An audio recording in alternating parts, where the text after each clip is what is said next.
Hello and welcome to Lightmap from SIFTER. On Lightmap, we explore what it actually takes to make games, those interactive experiences that we love, and we meet amazing creative teams from all around the world and find out what their development journey was like. It's a guide to interesting new gameplay experiences, and every episode we meet developers, artists, musicians, researchers, and more. And on this episode, we're joined by Cheryl, Vance, and Adam Markham from Prideful Sloth, based in Queensland, and we're going to learn a little bit more about their game, Grow, Song of the EVERTREE. Welcome to you both. Thanks for joining us on Lightmap. No worries. Thank you for having us. Yeah. It's good to come back and talk to you again after a few years break, so thank you. Yes, because of course we spoke to you about your previous game, Yonder, which was again a very colourful and peaceful exploration game. There wasn't any challenges in terms of like violence or anything like that. So it was a really innovative take, which we've now started to see a lot more of. So I think you were kind of groundbreaking at the time when that kind of came out. But I'm really curious to see how this compares to your new game. But without any further ado, let's jump in. If you like insightful discussions about those high-profile games that everyone's talking about, then why not check out SIFTER's other podcast, Mainstream, in your podcast feed right now. We talk about those high-profile titles, those AAAs, some of those other smaller indie darlings, featuring insights from the award-winning SIFTER team and other special guests. You can find Mainstream in your podcast player. That's on Apple Podcasts, on Spotify, Google Podcasts, or head to the SIFTER website, that's sifter.com.au. Okay, so it's been a little while since we spoke to you last, but you're back with a new game that's going to be out very soon, middle of the month, and a week from now from when we're talking just about. It's called Grow, Song of the EVERTREE. Can you explain, what is this game? How do we play it? It's a sandbox exploration game where you grow your own worlds, craft the world you want to be in. Yeah, with an aspect of town building, and a dabble of exploration as well, let's say. Can you tell me what are the sort of things that players will actually be doing in the game? So basically, it's all about going and revitalizing the world in the world tree, which is kind of like not a reverse farming game, but you're presented with a land that's in need of care, and you spend your day like refreshing and rebuilding and getting nature coming back to those worlds. And then at the end of the day, or during those days as well, you can return to your town. And then there's an aspect of revitalizing the town at the base of the tree, bringing in people and building buildings and having some relationship stuff go on and managing a town aspect. And that kind of loop kind of goes back and forth between the 2 days, and it's up to the player about how they would want to choose to do. Do they want to go up and do their worlds? Or do they want to nurture their town? Or do they want to have an aspect of exploration? The loop is there like that, but it's semi-freeform. If the player chooses to, they can, do one of those things. They can either invest more time in the worlds and see what happens there, or play in their towns, or take a day to explore around and find interesting things that we've. Or fish. People love fish. People like fishing. So it's always, you can take a day and go fishing if that's what you want to do. So what is it about fishing that people really love? It is something that just people like lock onto. They're like, I've got to go out there and catch them all. The other one is swimming too. You don't want to know how many people we had request swimming in Yonder. People like swimming. But yes, fishing and swimming I think it's just kind of people associate fishing with something really chill and relaxing, and also fishing is sort of it's a hand-me-down, like it's a family hand-me-down, like everybody remembers fishing with their parent, because nobody ever just said, I don't know anybody who just said one day, I want to learn how to fish. So it's always that. So I think there's a comfort in fishing that people enjoy still. So.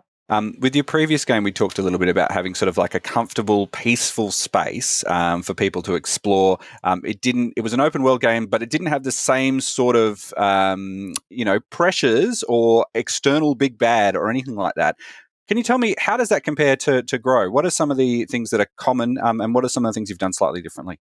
So Grow really takes a lot of the lessons that we learned and the things that people were interested in from Yonder, and we've taken those lessons and wants and developed those and put those into this. So really, the heart of Grow still has a lot of what Yonder was about in it, but it's also given us the ability to allow more more freedom even than, it's not as open world as Yonder, but in a way there's more freedom, I think, for the player in this game than even Yonder had in terms of how do you want to build town? Is town the most important thing that you want to do today? Is adventuring the most important thing? Where Yonder leaned pretty heavily just purely in the adventure side of things. This gives you options, a lot of different options for what you want to do.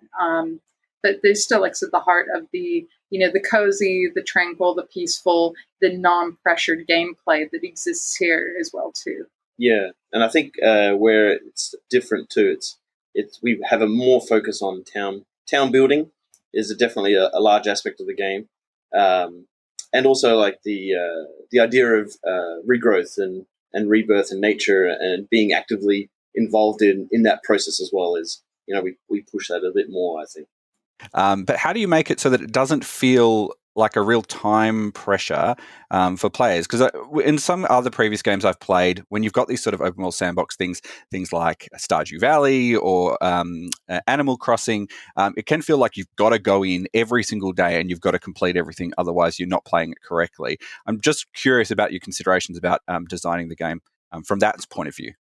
Yeah, I think we do have there is not necessarily a time pressure. There is the day-night time of you have to do certain things within a day, but it really comes down to the players. The way we designed it, I think, is it's up to the player's choice. Like, how many days do you want it to take? And there's no penalty for that either. So it's like you're free to take as long or as little as you like in any of the areas of the game, but we do have that day-night cycle. But I think that's what you hit on is exactly right. It's the penalty side of things. There's the thing, like even originally in Yonder, people were concerned about falling off a cliff because that generally means dead. But you felt, if you accidentally fell off something, the umbrella captured you, and that's the point of the not penalty side of things. And leaning into that more and developing that would grow.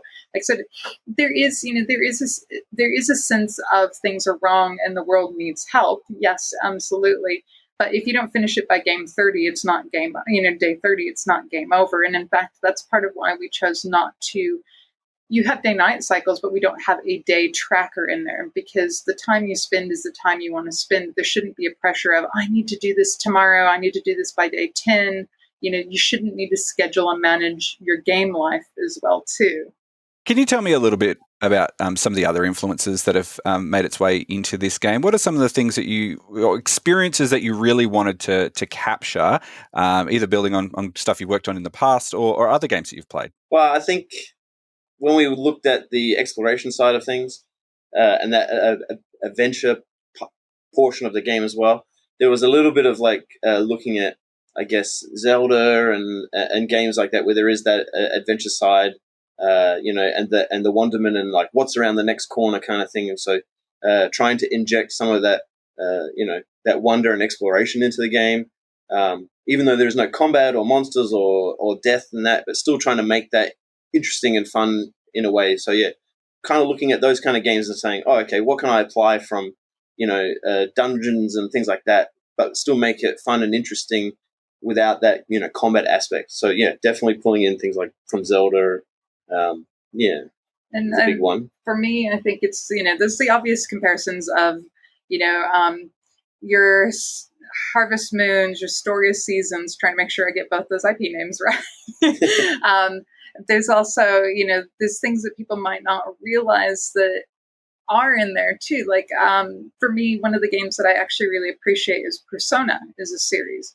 I like how Persona manages the two different styles of play, where you can go out for a bit and go do your effective dungeon crawl, and then you can come back and slow down and take some time to build some relationships. I actually find that the mixture of those types of gameplay really nice. And again, that's an influence for how to try and mix different genres and put them together in a way that work well. So that's in there. Animal Crossing. It's such a cozy game. You can't go past it. So that's obviously influence. But yeah, I think the weird one people might not realize is something like Persona is also an influence as well. You're targeting a bunch of different platforms. I know when Yonder came out, it was originally on PC, then you brought it to a number of different ones. And I'm wondering, what are the considerations you have about players who play on Switch, for example, versus players who play on PlayStation or PC? Are they different sorts of people? Do they have different experiences, or are they all looking for something just in a different, style of playing? Really, at the end of the day, there's it's been interesting to see, because like Yonder came to Xbox last, but it was a really interesting one to see that by the time it got to Xbox, there was actually a really nice little community there of people who were really excited because it is different to what exists on there already.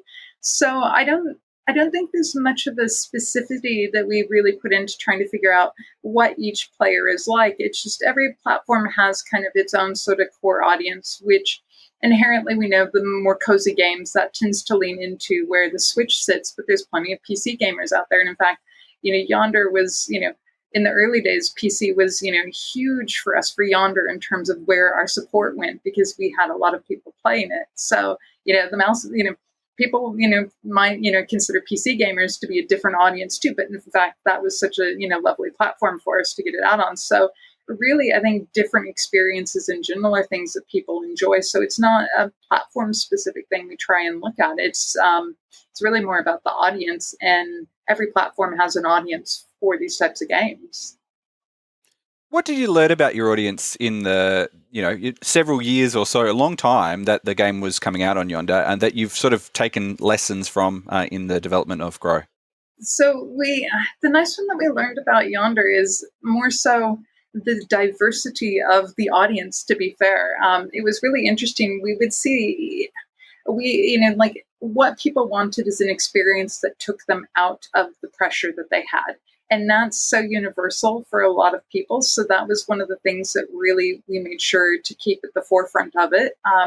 We have people who would email us, I play esports, and when I need to take a little bit of time to myself between matches and just get, a nice headspace in, I played Yonder. And like, I never would have thought of the divergence between esports and Yonder, but the need for a experience and a feeling exists. And so that's really a lot of it. Having said that, people really, really were interested in getting into their ability to influence the towns, which we didn't have in Yonder. It was all very, preset.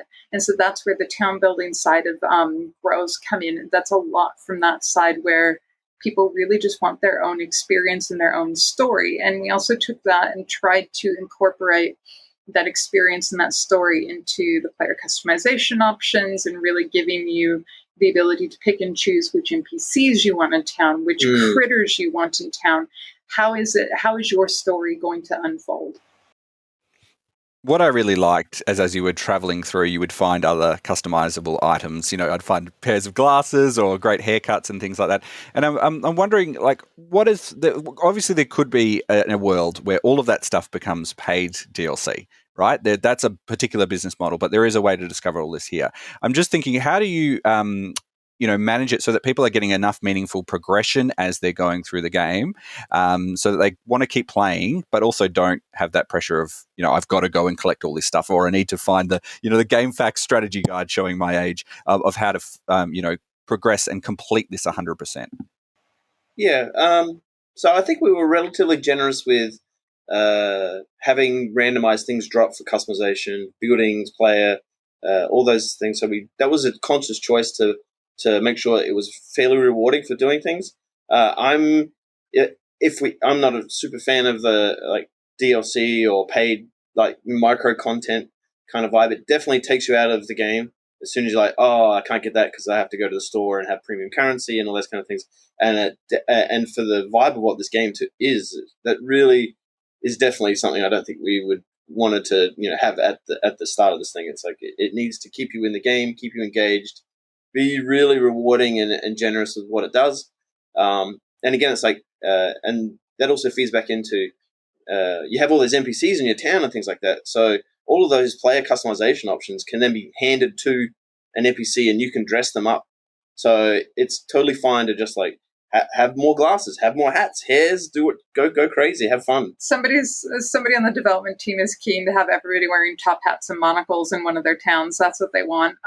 But yeah, again, I mean, we've tried to get that freedom and customization down to the fact that even after you raise your harmony in a specific town area. If you go back, you can custom, and I think you have to place a rune. I think there's 2 parts, but you can customize the town itself. So you can change the color of the grass. You can change the tree types that exist. So you might want something that's a little bit more, more evocative of deserty type stuff. So you can find a cactus tree and put it in, those sorts of things too. And again, it's really just, wanting to make sure that the players have not just the content available, but the ability to use the content. So as you said, the balance there also means the shops sell things daily, and that rotates daily. You have the little mini events that you can participate in, which also give you content as well too. So keeping rotating but interesting content available. So there's more than one avenue to get it as well. There's a few people who've been playing this game already, and I'm just curious, has there been anything that's been surprising to you from their experiences? Any interesting screenshots or anything that people have put together with the in-game sort of camera mode or anything like that that's really made you smile? So we did a beta test early on as well too, and people had fun with some of the player poses in the camera stuff that you can do. Oh, yeah. And he found that he could get up on top of one of the big animals and then jump and then go into this action. So he had this big leaping, exciting type action pose that he had put together, which was really good. But it's also really funny to talk to people because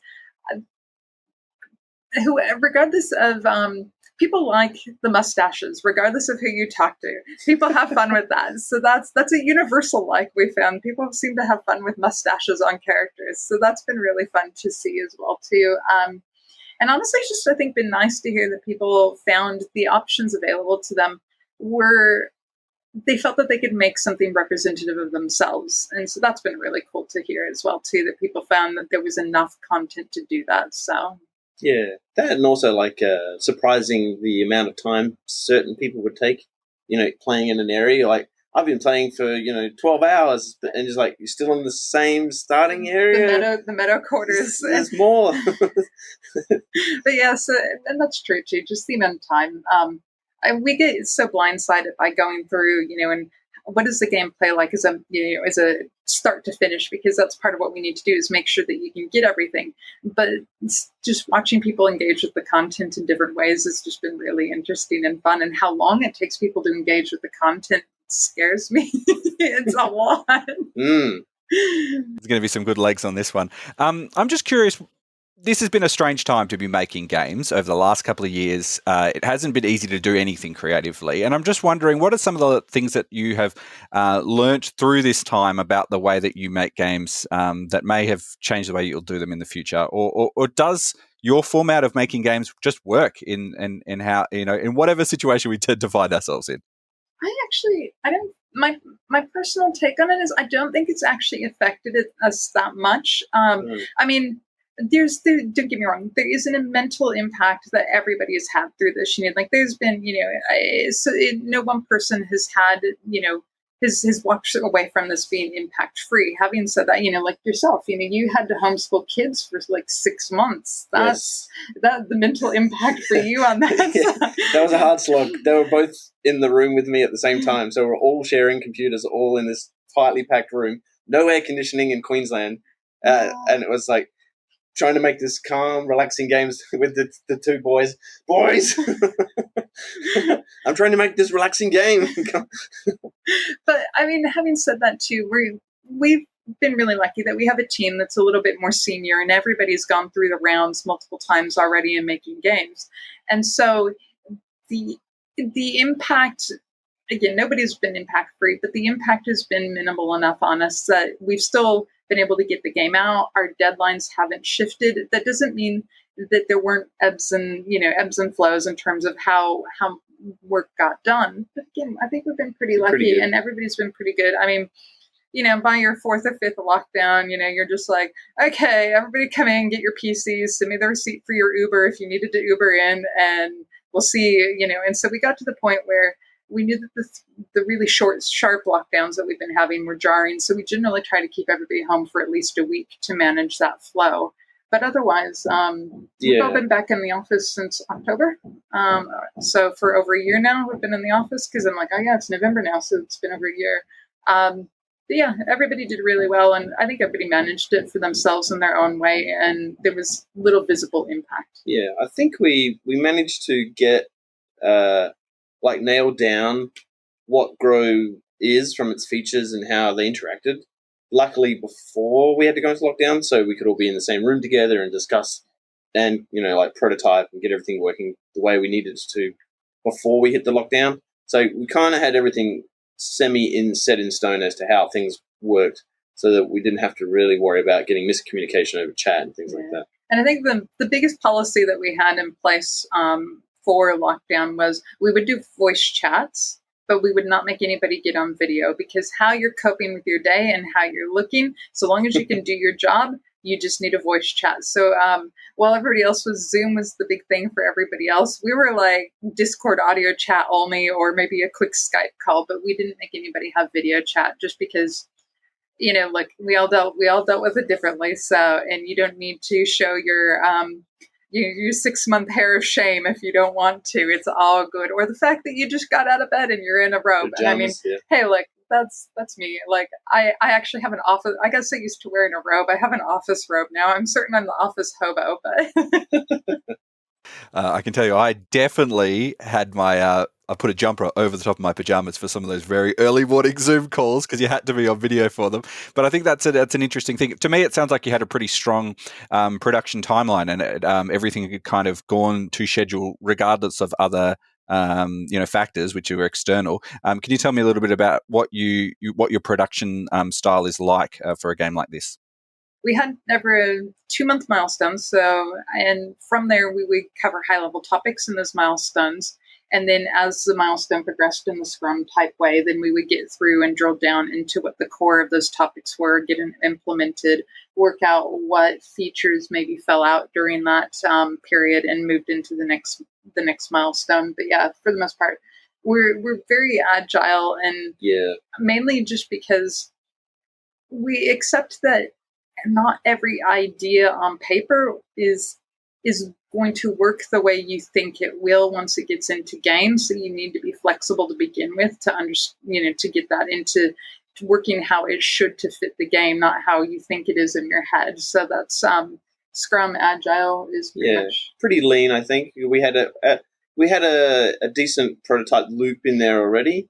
Once we had that framework kind of in place, and all the tertiary features and things like that, we kind of knocked them out with design documentation and back and forth, and played around with them. It's an interesting game too, because the loop and the style, that formula you don't really see that formula in other games. So it was like a bit of new ground to get things right. So there was a lot of just how's this working with the game? How does it translate back and forth between the document and things like that as well? And what you think sounds right in your head when you get to play it. There were changes. There were things we rolled back because we went, no, this doesn't actually fit the pressure timeframes of the game, or doesn't fit the player feel part of the game correctly. So there's some stuff that we did that we pulled back on as well too. So there's some time there that went into things that didn't make it into game, but effectively you're always going through those features and wearing the hat of, is it right for the feels? Is it right for the players? So yeah. You don't have to wait long for that curiosity, because people are going to have hands on it very, very, very soon. What is one aspect of it that you are really proud of? Something that you just always think about and go, that was a decision that I backed, or that someone else did, and I just think is a great element of the game that. You can go first. I'll go first, because you know what I'm going to talk about. Literally right before lockdown, we had just a green light pass on the game to make sure it was working along with our publisher, and they were happy with it. And it was at that point where the grow mechanic that you see now came in for that. And it was just such a brilliant moment for me to see. And when I talk about the grow mechanic, the watering the flowers and the flowers growing in front of your face and the grass pulling out and all those bits. And that was the point at which I could see the game properly, and it was where we had wanted it to go. And I mean, and when I say that, like, it was literally, we had just put green light out. I was on the train on Monday morning, probably a few weeks before proper lockdown came in, and I'm like, oh my God, this is so much. We just need to send the team home now, because it was like a lot to deal with, trying to get everything in and watching COVID numbers every day and going, what does this mean for the business? It was all really hard. And so that was like the most refreshing and wonderful thing, and the biggest release for me to see that, because it was like, this is the game. I can see it. I can feel it. And it just came together for me at that point. So yeah, I keep forgetting about that, because now we look at it and go, oh yeah, that's just the grow mechanic, the visual, everything exploding in front of your face. And I was like, I never thought of it. I was like, yeah, that was actually pretty huge. It was a big milestone for me. Because before that, we didn't have that in there. It was more like Stardew Valley or other farming games where you would plant, and then you would sleep, and then you would return, and then you'd see your progress. And then we were like, hey, what if we could do this live, so that as you do the actions, the trees and things are growing and the grass is coming out and getting that visual payoff instantly. Yeah, and as soon as we did that, it was huge. It was like, oh, wow. It's kind of a magical moment, actually, isn't it? You know, when it happens and you do that, you know, you sing basically, and then everything just goes everywhere. It does. It makes you feel something really special. The game will be out very, very soon for people listening to this. They can pick it up on a number of different platforms. It's called Grow Song of the EVERTREE. Adam and Cheryl, thank you so much for joining us again. We can't wait to see what people put together, because I know that there's going to be an amazing community of taking amazing screenshots that are just so creative that I can't even imagine. But I really appreciate you spending the time to have a chat to us once again. Thanks for having us. SIFTER is produced by Fiona Bartholomaeus, Nicholas Kenny, Daniel Ang, Sarah Ireland, Viv Thumb, and Adam Christou. Mitch Lowe is our senior producer. My name's Gianni. I'm the executive producer. You can find everything that we've talked about on our website. That's sifter.com.au, and you can read about all the games, see the episodes we've featured. You can go back in our catalogue, have a look at when we talked about Yonder, the Cloudcatcher Chronicles, if you want to learn a bit more about Prideful Sloth's previous games. And while you're online, why not join the SIFTER community? We are on Discord, where you can find us and talk about the games you're playing, and maybe share some of those screenshots you've taken inside of Grow. You can do that by going to sifter.com.au/Discord. That address, again, is sifter.com.au/Discord. And if you like the show, share it with your friends. Tell them that they can get an insight into what it actually takes to make games, a bit of that experience, learn a little bit more. Maybe they're interested in making games and want to know a bit about what that is like. Tell them they can find our podcast for free in their podcast player or on sifter.com.au. And Cheryl, thank you so much for joining us once again. Thanks for having us. Thank you for having us. We appreciate it. That's all for now. Until next time, have fun. Bye. Bye.